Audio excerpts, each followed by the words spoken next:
काली नजर। माँ, माँ। अरे क्या माँ माँ कर रहा है? बकरी का बच्चा है क्या? अरे माँ, मजाक छोड़ो।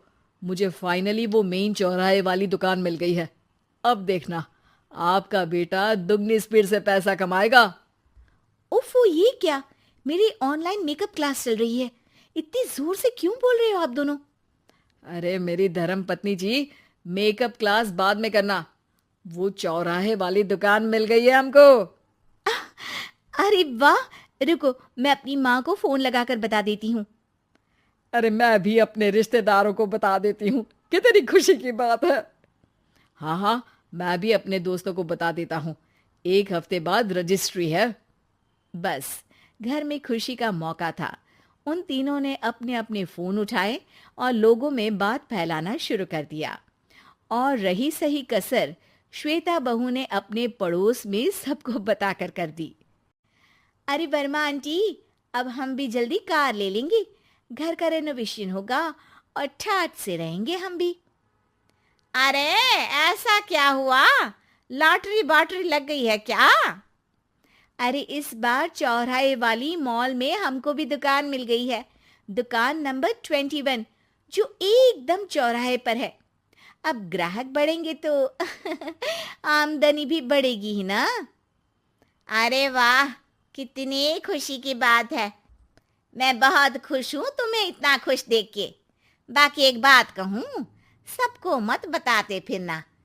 किसी की नजर लग जाएगी तो खुशी की खबर वापस लौट जाएगी। हैं? ऐसे थोड़ी ना होता है। अब डरा रही हो। अरे सही कह रही हूँ।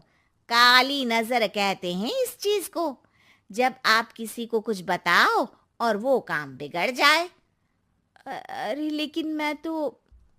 तुमने सबको बता दिया ना? हाँ, फोन लगा लगा के। अब बच के रहना। काली नजर बड़ी खतरनाक होती है। श्वेता इतनी खुश रहती है कि वो वर्मा आंटी की बात पर ध्यान ही नहीं देती, जबकि पड़ोस में और भी लोगों से खुशी की खबर शेयर करती रहती है। अगले दिन राजेश बहुत दुखी होकर घर आता है। अरे बेटा, क्या हुआ? मुंह क्यों सूजा हुआ है? मधुमक्खी ने काट लिया क्या? माँ, वो दुकान किसी और के पास चली गई। किसी ने ज्यादा भाव लगा दिया। अरे पर बात तो आपसे हुई थी ना उस दुकान वाले की। हाँ, आज मैं टोकन अमाउंट देने गया था, तब मुझे पता चला। कोई आकर सुबह मुझसे पहले ही ज्यादा अमाउंट दे गया। हम्म, काली नजर। क्या? क्या कहा? वर्मा आंटी ने समझाया था कि किसी को बताना मत, वरना काली नजर लग जाएगी। अच्छा, तुम्हें उनकी बात मान लेनी चाहिए थी। उनकी बात मान लेती, लेकिन उसके पहले ही सबको बता चुके थे ना हम तीनों। अरे अगली बार से ध्यान रखेंगे। कोई भी नई चीज होगी तो किसी को नहीं बताएंगे। तीनों कुछ दिन ऐसे ही रहते हैं, पर एक दिन श्वेता को एक मेल आता है। राजेश, मेरा ऑनलाइन मेकअप कोर्स कंप्लीट हो गया। अब मैं खुद का पार्लर खोल सकती हूँ। अरे वाह, अपने मोहल्ले में ही खोलते हैं। ये जो घर के सामने दुकान है ना, वहीं। हाँ, यहाँ सस्ती भी मिल जाएगी। अगले दिन श्वेता वर्मा आंटी के पास जाती है, मिठाई का डब्बा लेकर। अरे आओ आओ, कैसे आना हुआ? जोर से नहीं बोलूंगी। वो सामने वाली दुकान है ना, वहां मैं अपनी पार्लर की दुकान खोलने वाली हूँ। उसकी मिठाई है। अरे वाह, बहुत बधाई हो तुमको। हाँ, मैं कमाने लगूंगी तो राजेश पर पूरे घर का बोझ नहीं रहेगा ना आंटी जी। ये तो है। पर ये बता कि तूने ये बात किसी और को तो नहीं बताई ना? अरे नहीं नहीं, पिछली बार गलती कर दी थी। काली नजर लगी किसी की और राजेश के हाथ से वो दुकान चली गई थी। सबको मत बताना। चलो मैं चलती हूँ, कल दुकान की बात करने भी तो जाना है।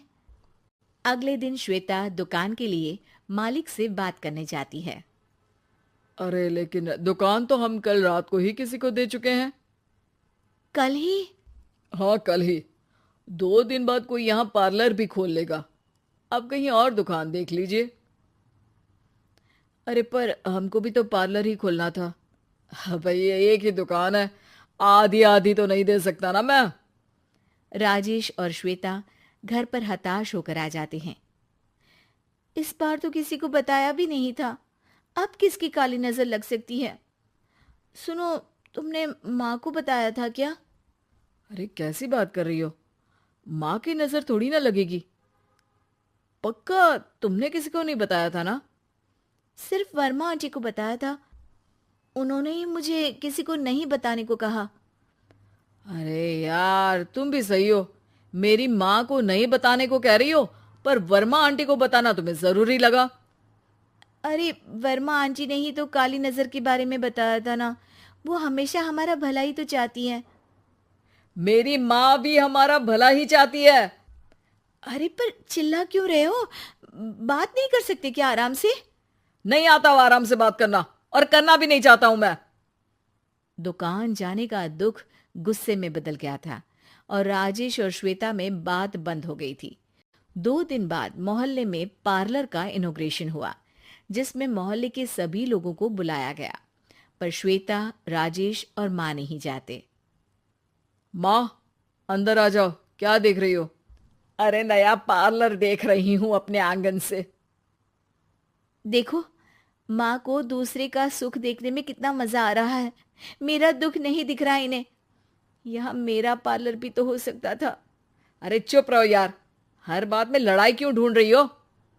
राजेश और श्वेता फिर बहस करने लगते थे। तभी माँ ने दोनों को बाहर बुलाया। अरे जरा देखो तो, दुकान चलाने वाले का बोर्ड पर नाम क्या लिखा है? श्रुति वर्मा। गाड़ी निकाले बेटा, हमें कहीं जाना है।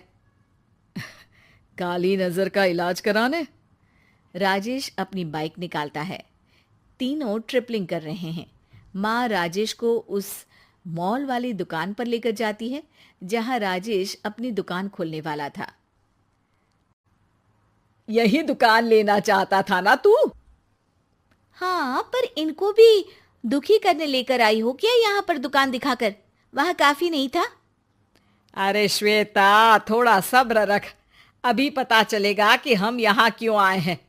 बता, इस दुकान चलाने वाले का नाम क्या है? अनुपम वर्मा। कुछ समझ में आया? वो दुकान वाली श्रुति वर्मा, ये दुकान वाला अनुपम वर्मा, और हमारे पड़ोस में हमने उस दुकानों के बारे में बताया किसको था? अब वर्मा आंटी को। मतलब वर्मा आंटी ही हमारा काम बिगाड़ रही है? नहीं नहीं, ऐसा नहीं हो सकता, ये बस इत्तेफाक है। राजेश अपना फोन निकालता है और श्रुति वर्मा और अनुपम वर्मा के नाम फेसबुक पर सर्च करता है, जहां ये दोनों ही वर्मा आंटी के रिश्तेदार होते हैं। श्वेता को समझ में आ जाता है कि वर्मा आंटी की ही नजर खाली नजर है। अब क्या करना है? कोई भी खुशी की खबर हो तो काली नजर से बचना है, यानी वर्मा आंटी से बचना है। अरे पर मुझे ये समझ में नहीं आया कि वो हमारे साथ ऐसा क्यों करेंगी। अरे बेटा, एक सीख है, दूर के आदमी को आपकी तरक्की से कम परेशानी होगी, पड़ोसी को ज्यादा। दोनों माँ की बात में हामी भरते हैं और अगला काम चुपचाप करने की कसम खाते हैं, ताकि आगे से वर्मा आंटी कोई काम ना बिगाड़ सके।